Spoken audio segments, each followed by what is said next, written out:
आज शुक्रवार आहे आणि शुक्रवार म्हटलं का आपण अन्नपूर्णा माता लक्ष्मी यांच्या सेवेमध्ये असतो। तर बघा, आम्हाला सूतक होतं, बरेच दिवसानंतर आजचा हा योग आलेला आहे।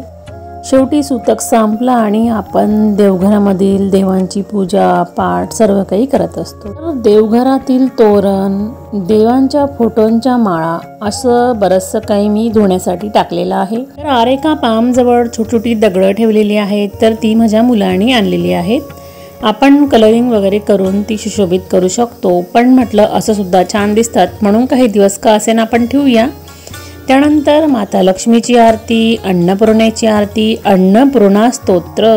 शुक्रवार म्हटलं का अन्नपूर्णा स्तोत्राचे पठण आपल्या घरामध्ये नित्यनियमाने झालेच पाहिजे। तर माझ्या देवघराजवळ अशा प्रकारे विंडोज आहे आणि तिथील पडदे सुद्धा मी धुण्यासाठी टाकलेले आहेत। त्याचप्रमाणे प्रसादाचा डब्बा, गरुड घंटी, माता लक्ष्मीला प्रसन्न करणारी अलंकार वस्तू अशा प्रकारे विधीनुसार पूजा केलेली आहे। वार कुठलाही असो, परंतु आपण मंगळवार, गुरुवार आणि शुक्रवार या दिवसांमध्ये माता लक्ष्मीला प्रसन्न करण्याचा प्रयत्न करत असतो, त्याचप्रमाणे अन्नपूर्णा मातेला सुद्धा।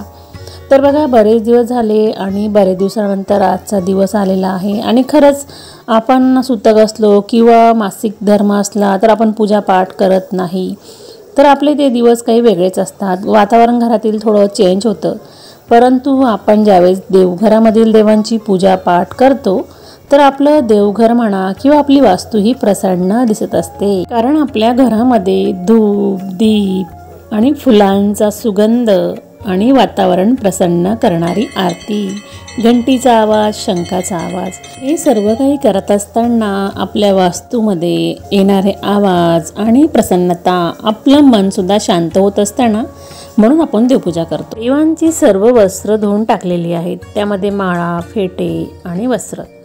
तर आपण संपूर्ण स्वच्छताही करत असतो। सूतक जरी होते तरी सुद्धा मी बरीचशी कामं केलेली आहेत, ती म्हणजे झाडांना खतं टाकणे, झाडांच्या कुंड्या बदलणे किंवा झाडांची मुळं तोडणे आणि नवीन झाडं आणलेली लावणे, अशी बरीचशी कामं केलेली आहेत। तर बघू शकता झाडांना आलेली फुलं।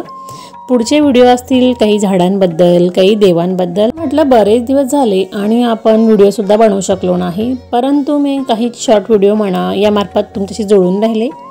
तर तुम्हाला आजचा हा मिनी व्लॉग कसा वाटलेला आहे कमेंटमध्ये नक्की सांगा।